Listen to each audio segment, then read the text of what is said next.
Group বিন্যাস। BSS এর মুখোমুখি ইস্ট বেঙ্গল, সাংবাদিকদের মুখোমুখি দুই কোচ।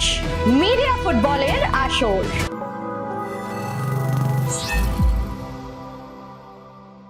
দিল্লির 17 বছরের ছেলেটা কখনো ভাবেনি তিনি পরবর্তীতে ভারতীয় ফুটবলের একজন কিংবদন্তি হয়ে উঠবেন।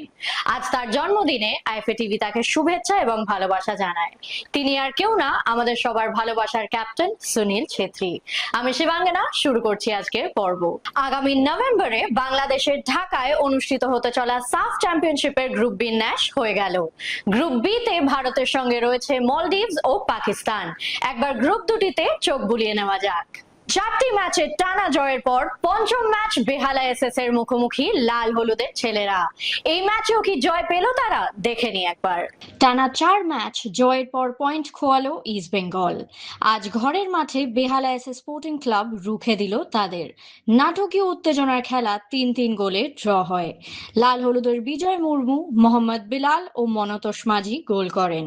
পক্ষান্তরে বেহালার শ্লোক তিওয়ারি জোড়া গোল করেন। অন্য গোলটি শুকুরাম সর্দারের।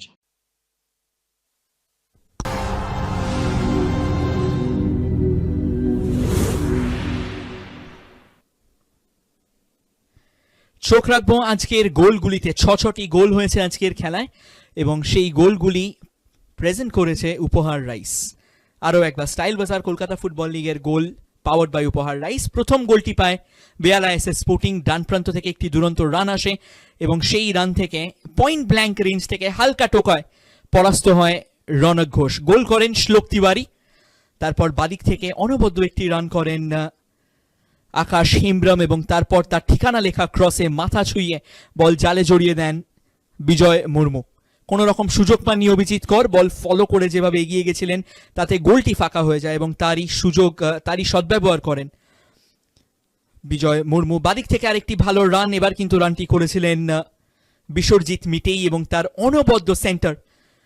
তারপর অসামান্য ফার্স্ট ট্র্যাপিং এবং চমৎকার ফিনিশ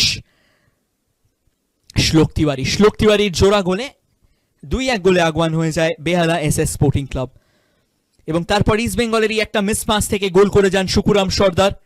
দারুণভাবে বলটিকে ফলো করেছিলেন এবং চমৎকার বুদ্ধিমত্তার পরিচয় দিয়েছিলেন। হালকা টোকায় এক আগুয়ান রনক ঘোষের মাথার ওপর দিয়ে বলটিকে জালে জড়িয়ে দেন। সুন্দর ফিনিশ। এবং তারপর চাপ বৃদ্ধি শুরু হয় ইস্ট বেঙ্গলের ওপর, কিন্তু ইস্ট বেঙ্গলও থেমে থাকার পাত্র নয়। তারাও লড়াই করতে জানে, কারণ তারা ডিফেন্ডিং চ্যাম্পিয়ন্স।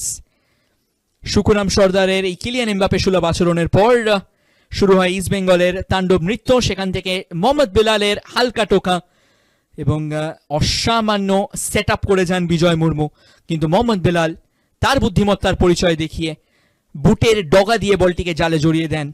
কোনো রকম সুযোগ পাননি অভিজিৎ কর এবং এটা ছিল আজকের খেলার শেষ গোল। দুরন্ত গোল করেন মনতোষ মাঝি দূরপাল্লার শটে। আবারও গোলস পাওয়ার্ড বাই উপহার রাইস।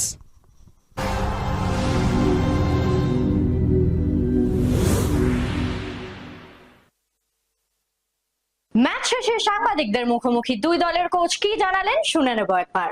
একদম একটা ব্যাড ডে ছিল, মানে খেলার বিপক্ষে খালি গোল কনসিড হয়ে যাচ্ছিল। আমরা যে খারাপ খেলেছি তা নয়, আমাদের মনে হয় যদি বল পজিশন দেখা যায় অনেক বেশি হবে, গোল চান্সেস ক্রিয়েশনও অনেক বেশি হবে।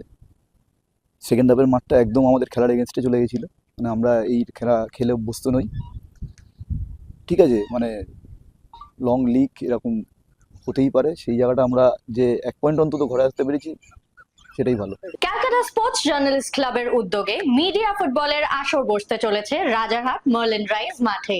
আজ ক্লাব তাঁবুতে তার ট্রফির আবরণ উন্মোচন হয়ে গেল। একবার দেখে নি সেই ছবি।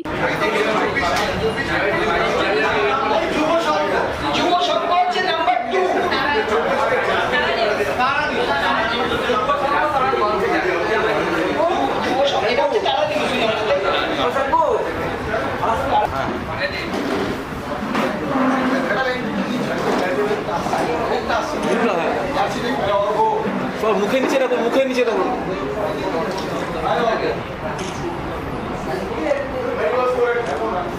নিয়ে যাওয়ার কোনো দরকার নেই, নিজেদের জার্সি আমরা অ্যালাউ করবো না, আমরা স্পন্সরের এই জার্সি অ্যালাউ করবো।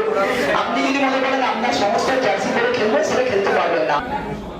আমরা এবার আবারও ওয়ার্ল্ড লিগের সঙ্গে যোগ দিয়ে মার্লিন সিএসএসি Calcutta progress club media football করতে চলেছি। প্রতিবারের মতো এবারও হচ্ছে এবং যে সাংবাদিক বন্ধুরা, ক্রীড়া সাংবাদিকরা সারা বছর ধরে, এত বছর ধরে রোদে ঘুরে জলে ভিজে ময়দানে এত খবর তুলে আনে, তারা এখন ময়দানে নেমে নিজেরা খেলবে। এবার বুঝতে পারবে যে ঘরে বসে লেখা, বক্সে বসে লেখা এবং মাঠে নেমে খেলার তফাৎ। ধুমধুমার একটা লড়াই হচ্ছে। আপনারা দেখেছেন সদ্য বিশ্বকাপ শেষ হয়েছে, বিশ্বকাপের আদলে ট্রফি করা হয়েছে, প্রচুর টিম এবার খেলছে, ইলেকট্রনিক একটা টিম, প্রিন্ট মিডিয়ার একটা টিম। আমরা চাইবো এই টুর্নামেন্ট সফল হবে এবং আমরা ধন্যবাদ জানাই আইএফএ এবারে আমাদের সঙ্গে যোগ দিয়েছে। আইএফএ টিভিও আমাদের এই টুর্নামেন্টে খেলবে। 6-7 মার্লিন রাইজের অ্যাস্ট্রোটার্ফের মাঠে এই টুর্নামেন্ট হবে এবং আমার ধারণা এবারে টুর্নামেন্ট অন্যতম সেরা হতে চলেছে। যেমন বিশ্বকাপ হয়েছে, এই টুর্নামেন্টে সেই রকম একটা ভাইব পাওয়া যাবে। আজকের ফলাফল ক্যালকাটা ফুটবল লিগ। প্রথম ডিভিশনের খেলায় চাকদাহ স্টেডিয়ামে আর নালন্দা মিলন বিথি 3-0 গোলে হারালো ভিক্টোরিয়া এসসিকে। কলকাতা ময়দানে আজ সমস্ত মাঠের খেলা বৃষ্টির জন্য পরিত্যক্ত হয়। এখন সময় ফুটবল কুইজ মগজাস্ত্রের। প্রথমেই দেখে নেব শনিবারের প্রশ্নের সঠিক উত্তর। আমাদের শনিবারের প্রশ্নের সঠিক উত্তর হলো হারকিউলিস কাপ। উত্তর দিয়েছেন ফেসবুক পেজে পঞ্চানন দত্ত ও ইউটিউবে আখতার হোসেন। আপনাদের অনেক অনেক ধন্যবাদ। চলে আসি আজকের প্রশ্নে। ক্যালকাটা স্পোর্টস জার্নালিস্ট ক্লাবের প্রতিষ্ঠা হয় কবে? উত্তরটা জানা থাকলে অবশ্যই লিখে ফেলুন কমেন্ট বক্সে। আমাদের আজকের ভিডিও যদি আপনাদের ভালো লেগে থাকে তাহলে অনেক অনেক শেয়ার করুন এবং আমাদের ফেসবুক পেজটিকে ফলো করুন। বাংলা ফুটবলের আরো অনেক খবরাখবর জানতে আমাদের ইউটিউব চ্যানেলটিকে সাবস্ক্রাইব করুন এবং বেল আইকনটি প্রেস করে দিন। আজ এখানেই শেষ করছি, তবে আবার দেখা হচ্ছে আগামী পর্বে। শুভরাত্রি।